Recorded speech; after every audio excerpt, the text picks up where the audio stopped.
Então, vamos dar continuidade às nossas aulas e agora nós vamos buscar entender o processo de transição do feudalismo para a centralização do poder real, ou seja, para o início da Idade Moderna. Bom, essas relações, essas tensões, elas vão começar no período de crise do feudalismo, durante a Idade Média. E aí nós vamos buscar entender, né, quem é que vai deter poder, quem é que vai tentar manter os seus privilégios e quem vai apoiar quem nesse processo.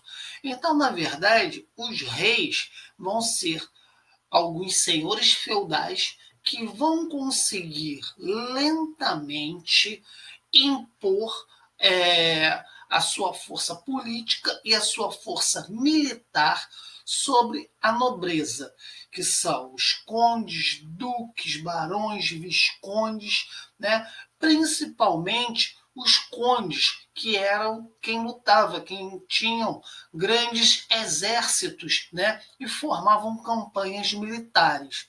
Bom, dentro disso tudo, nós vamos ter ainda o poder da Igreja Católica. A Igreja Católica ela consegue se distribuir por toda a Europa. E a Igreja Católica, além de ter um poder religioso muito grande, ela vai tentar se aliar ao poder temporal, que é ao poder da nobreza. Então, a igreja, junto com duques, condes, barões, viscondes, ela vai tentar evitar a centralização. Para ela, é melhor que cada lugar ela tenha o seu espaço junto a um senhor feudal diferente. E assim surgem as tensões. Bom, nós vamos ver a esfera do poder local, que é justamente isso que eu estou falando com vocês. As questões relativas ao mando, quem vai mandar, né? Ao exercício do poder político. Não, essas questões estiveram estreitamente vinculadas aos domínios territoriais na Idade Média. Então, dependendo da localização do seu território, você vai conseguir apoio para defender, para expandir, né? E assim você consegue ter força política e força militar.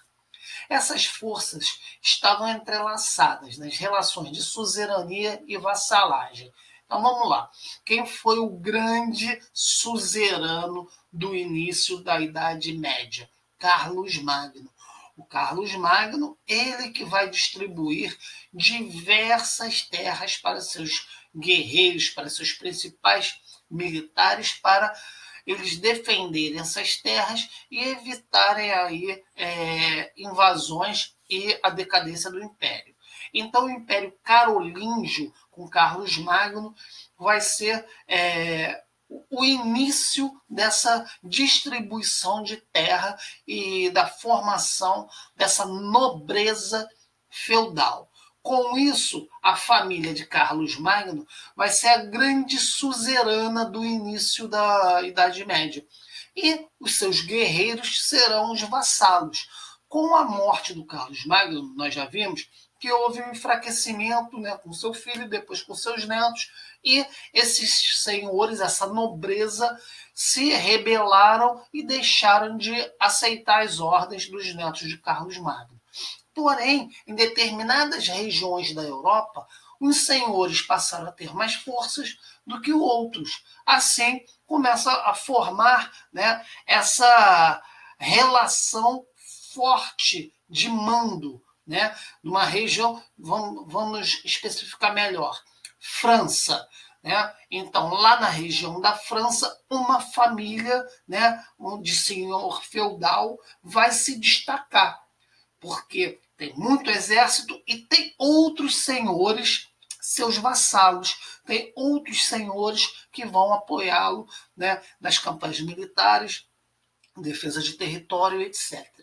Bom, assim existiam esferas do poder, que ora essas esferas vão atuar em sintonia, ora essas esferas vão atuar em rota de colisão. Né? Por quê? Porque nem sempre eles vão querer a mesma coisa.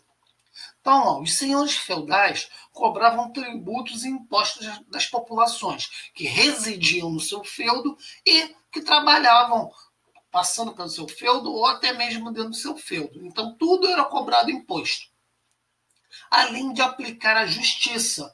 Então, os senhores feudais vão aplicar a justiça dentro do seu feudo. Mas que justiça é essa? É baseada na justiça cristã. Bom, com o renascimento comercial vão surgir os burgos. Os burgos vão dar início às cidades da Idade Média, né? E onde a burguesia trabalhava, que eram os comerciantes. Então, os burgos eram cidades fortificadas, eram cidades que tinham muro altos para impedir invasões. E assim, lá nos burgos, eles vão ter as feiras, vão ter as corporações, eles vão ter diversos tipos de comércio ali dentro. Então, ó, vai ter uma comunidade muito grande. Então, as comunas buscavam autonomia administrativa em relação aos senhores. Por isso, formavam um pequeno parlamento que conduzia a vida coletiva e urbana, tentando resolver os problemas da comunidade. Ô Marcos, o senhor feudal não intervia num burgo em que o senhor feudal ele se preocupava mais com a produção agrícola do seu feudo. Porém, alguns burgos vão surgir em terras onde havia um senhor feudal forte. E esse senhor feudal, então, vai cobrar impostos desses burgos, ou seja, dessas cidades. Tá bom? Então, coloquei aqui um exemplo. Aqui, ó, aqui tem um castelo de um senhor feudal, vocês estão observando. E aqui é o burgo, aqui é a igreja, tá? A cidadezinha ali, ó. Então, cidade fortificada para evitar as invasões. Aqui é um burgo na França. Olha só que interessante, né? Então, cidade fortificada, né? E as coisas acontecendo lá dentro, tá? E aqui é um burgo na Itália, né? Que existe até hoje. Então, também bem interessante porque o renascimento comercial acontece na Itália. Então, aqui um burgo italiano. Bom, a esfera regional do poder. Os reis eram senhores feudais que possuíam extensos domínios e uma quantidade acima da média de vassalos. Eu falei para vocês que um senhor feudal muito forte, né, ele poderia ter muitos vassalos, assim ele vai ter uma importância política muito grande. Bom, ele também influenciava outros espaços, determinando um maior exercício do seu poder. O que isso quer dizer? Que ele influenciava outros senhores feudais, aumentando, então, né, o domínio do seu poder. A nobreza territorial sempre buscava frear os interesses expansionistas do rei. Então, a nobreza, às vezes, né, em determinadas regiões, não queriam se submeter ao poder desse senhor mais forte. Por isso que rei está entre aspas, que na verdade ele é um senhor que tem mais exército e tem grande influência política. Então, em algumas regiões, a nobreza não aceitava o domínio desse rei. Não bastasse a resistência desses senhores vassalos, havia um empecilho de maior envergadura, a Igreja Católica, que interferia decisivamente nas orientações políticas, muitas vezes concorrendo com o poder real. Então, na verdade, como você vai aplicar uma lei, né, se você não se baseasse na fé, se você não se baseasse nos dogmas católicos? Então, a igreja tinha uma importância tão grande, né, que às vezes se misturava com o poder real. E o rei, muitas vezes, buscavam tentar diminuir a autoridade do clero, né, a autoridade eclesiástica, que são os membros da Igreja Católica.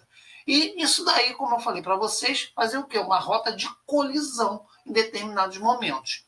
A Igreja Católica, comandada por Roma, era senhora de muitas terras na Europa. O Carlos Magno, inclusive, doou muitas terras para a Igreja Católica, vocês lembram. E se ramificava com uma rede clerical, com papa, arcebispos, cardeais, bispos, monges e padres. Então, gente, cada cantinho da Europa, cada senhor feudal, cada feudo, cada burgo vai ter lá a sua igreja e vai ter um desses aí que eu falei participando, ou um arcebispo, um cardeal, ou um monge, um padre. Então, a Europa vai estar toda dominada, né, pela Igreja Católica. Esses cuidavam não somente das questões espirituais, mas da vida coletiva, e o seu poder era inquestionável. Ninguém questionava a Igreja Católica nessa época, gente. A Igreja buscava apoio dos senhores para reforçar a sua autoridade e que causava constantes tensões. Por quê? Porque às vezes os senhores também queriam deixar a Igreja um pouco de lado para poder ter mais poder perante o seu povo, perante a sua comunidade. Então, mais um motivo para rota de colisão. Bom, no período de Carlos Magno, ele doou diversas terras para a Igreja Católica, nós vimos. E depois das invasões bárbaras do século 9 e 10, houve um acordo entre a Igreja e senhores feudais, né? Senhores feudais germânicos. Então, no período de Carlos Magno, gente, foi criado pela primeira vez o Sacro Império. O Sacro Império é essa parte aqui mais clara, tá? Então, isso vem da época do Carlos Magno. Mas depois que o Carlos Magno morre, houve algumas invasões, inclusive invasões germânicas nessa região aqui. E aí, depois disso, a Igreja Católica se manteve aqui e eles conseguiram fazer um acordo com esses bárbaros que também se converteram ao catolicismo e formaram aí o chamado Primeiro Reis. Primeiro Reis é a formação do Sacro Império Romano Germânico. Ô Marcos, por que Romano Germânico? Porque a Igreja Católica se localizava em Roma, né? E era a união da Igreja Católica com a área da Germânia. Por isso, Sacro Império Romano Germânico, porque é a união de Roma com o povo germânico, ok? O Sacro Império foi composto por centenas de pequenos reinos, principados, ducados, condados, cidades livres e outras formas de domínio. Por isso que ele é tão grande aqui dentro da Europa. Vocês estão observando.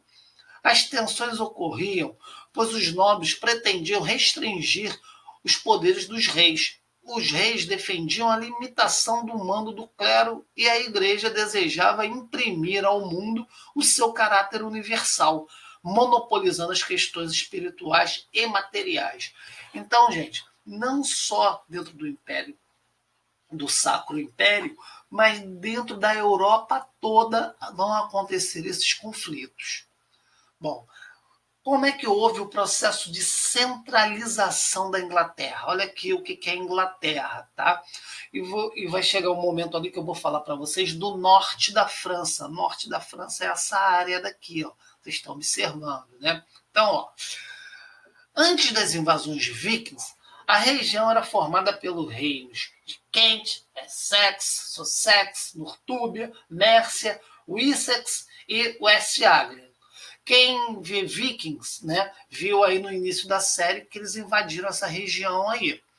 Bom, Guilherme, o conquistador da Dinamarca, vai unificar esses reinos em 1066, unindo não somente os reinos da ilha, ou seja, lá da Grã-Bretanha, né, mas conseguiu, por doações, muitas alianças com guerreiros e nobres no continente, que formavam o norte da França.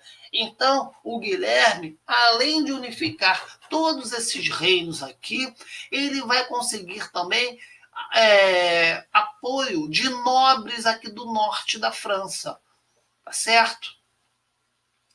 Bom, a aliança com a família Plantageneta, né, na verdade, gente, essa família era uma das famílias mais importantes do continente europeu. E ela vai se unir com Guilherme, essa família se une com Guilherme. Permitiu a instalação de uma monarquia cuja sede se encontrava na Europa continental. Então, olha só que legal. O Guilherme unifica a Inglaterra, esses reinos todos, mas quando ele se une com essa família, a sede do poder não vai ser na ilha, vai ser no continente europeu. Aonde? Norte da França. Essa dinastia, interessada em expandir os seus domínios, passou a cobrar maiores contribuições dos vassalos ingleses e dos barões, né? Então, na verdade, eles queriam expandir aí seus domínios pelo continente europeu e começam a cobrar aí impostos para os vassalos ingleses, ou seja, da ilha. E aí começa a ter alguns problemas. O Ricardo Coração de Leão, que vai ser um dos herdeiros dessa dinastia, ele, né, vai ser um dos principais reis da Inglaterra, ele vai ser praticamente derrotado na Terceira Cruzada, né, vai ser um fracasso aí a cruzada dele. E ele volta para a Inglaterra, né, ele era muito amado, mas estava desvalorizado. E acaba morrendo. Como ele não era casado, não tinha filho, não tinha herdeiro, o irmão dele vai assumir, que é chamado de João Sem Terra. Então ele assume o poder.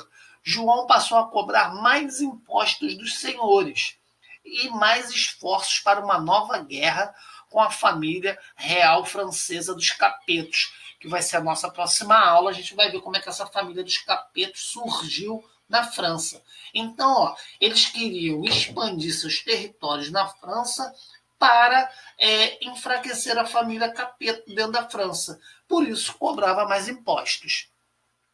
Alguns senhores não quiseram pagar esses tributos.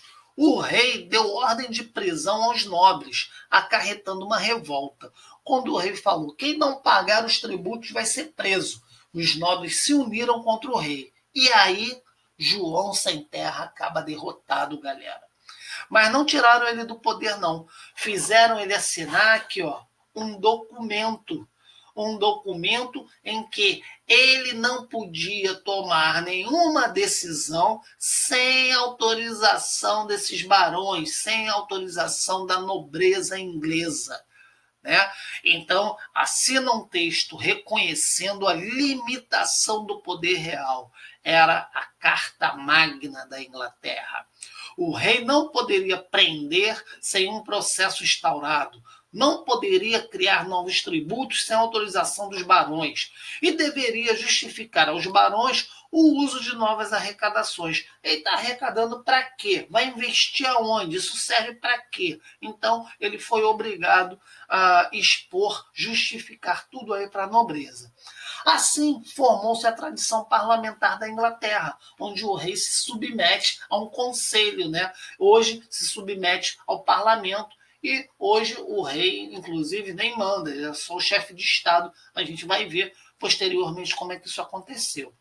Bom, formou-se a tradição parlamentar inglesa, que depois veio a assinatura de alguns estatutos lá em Oxford, pelo rei Henrique III, que representava aquela família que havia se unido com Guilherme, Plantageneta.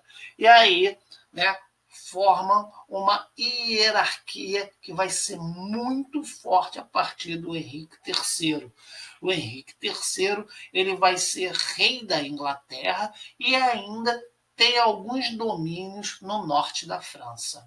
Ok, galera? Espero que vocês tenham gostado. Até a próxima aula com a família dos Capetos.